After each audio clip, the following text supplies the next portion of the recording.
नमस्कार, मैं हूं डॉक्टर पायल रघुवंशी और जैसा कि हम जानते हैं आजकल मेल इनफर्टिलिटी बहुत ही ज़्यादा राइज़ कर गई है। तो बहुत सारे दर्शक ये जानना चाहते हैं कि एक्चुअली में मेल इनफर्टिलिटी में स्पर्म की मोटिलिटी होती क्या है। स्पर्म यानी कि जो शुक्राणु होते हैं उनकी गतिशीलता को हम कैसे देख सकते हैं। इसके लिए ये जानना बहुत ज़रूरी है कि स्पर्म का शेप कैसा होता है। स्पर्म को अगर हम डिवाइड करें तो उसके 3 पार्ट्स होते हैं, स्पर्म का हेड, मिड पीस और टेल। हेड में स्पर्म के जो हेड होता है उसमें डीएनए मटेरियल यानी जेनेटिक मटेरियल होता है। मिड पीस यानी कि एनर्जी हाउस या कह लीजिए ये स्पर्म का बैटरी हाउस है, यहाँ से ही स्पर्म को एनर्जी मिलती है। तीसरा होता है टेल। टेल के माध्यम से स्पर्म जो है आगे चल पाते हैं और अंडे तक फर्टिलाइजेशन के लिए पहुंच पाते हैं। तो स्पर्म की मोटिलिटी को कैसे देखा जाता है और ये किस प्रकार की होती है। शुक्राणुओं की गतिशीलता 4 प्रकार की होती हैं, जिसमें होता है, सबसे पहली होती है रैपिडली प्रोग्रेसिव।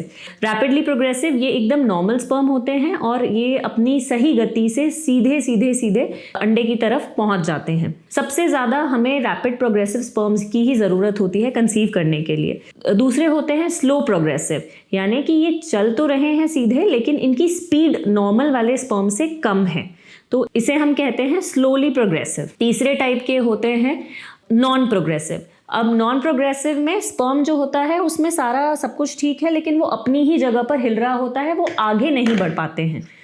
चौथे टाइप के होते हैं इमोटाइल। अब जो इमोटाइल होते हैं, अब जब इन्हें देखेंगे तो ये बिल्कुल भी मूव नहीं कर रहे हैं। अब इसमें 2 कंडीशन हो सकती है, या तो ये जिंदा है या ये डेड है। इनको दोनों को डिफरेंशिएट करने के लिए इन पे अदर एडवांस टेस्ट लगाने पड़ते हैं जानने के लिए कि ये लाइव स्पर्म्स हैं या फिर डेड हैं। दूसरा एक बेस्ट प्रोसीजर जो होता है वो उसे कहते हैं माइक्रो डिसेक्शन टेस्टिकुलर एक्सट्रैक्शन, यानी कि माइक्रोस्कोप में देखते हुए आप टेस्टिस में एक छोटा सा चीरा लगाया जाता है और फिर उसमें जो हेल्दी सेमिनिफेरस ट्यूब्यूल्स होते हैं जिनमें स्पर्म बनने का सबसे ज़्यादा चांस होता है, उन्हें माइक्रोस्कोप में देखते हुए हेल्दी ओपेक ट्यूब्यूल्स को लिया जाता है और फिर उसमें लैब में स्पर्म्स ढूंढे जाते हैं। इस प्रोसेस में 60 to 70% चांस होता है कि स्पर्म्स मिल जाएं। ये एक पेनलेस प्रोसीजर है जो कि बेहोशी में किया जाता है, अंडर एनेस्थीसिया किया जाता है। इसमें 45 मिनट से लेकर 1.5 घंटे का समय लग सकता है। WHO के अकॉर्डिंग सीमेन में यदि रैपिड प्रोग्रेसिव स्पर्म्स की क्वांटिटी अच्छी है तो उनका प्रेगनेंसी आने का यानी कि उस इंसान का फादर बनने का चांस बहुत ज़्यादा है और उन्हें प्रेगनेंसी में मेल फैक्टर यानी कि स्पर्म्स के कारण से कोई प्रॉब्लम नहीं आएगी।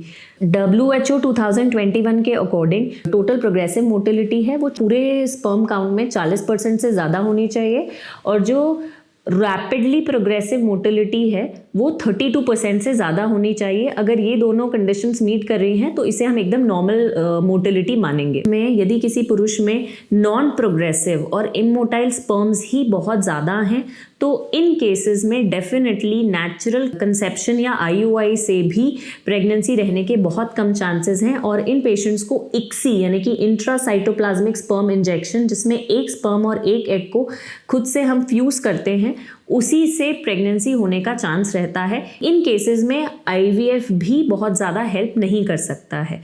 इसलिए स्पर्म एनालिसिस की रिपोर्ट में टोटल मोटाइल फ्रैक्शन यानी कि पूरे सीमेन में जो मोटाइल स्पर्म्स का काउंट यदि ज़्यादा है तो प्रेगनेंसी कंसीव करने के चांसेस ज़्यादा होंगे और वहीं यदि मोटाइल फ्रैक्शन कम है तो आपको ART की मदद यानी कि IVF या ICSI की मदद लेना ज़रूरी हो जाएगा। आशा करती हूँ स्पर्म मोटिलिटी के बारे में ये वीडियो आपको पसंद आया होगा। यदि ये वीडियो आपको ठीक लगा है तो इसे लाइक और सब्सक्राइब ज़रूर करें और ज़्यादा से ज़्यादा शेयर करें। Thank you.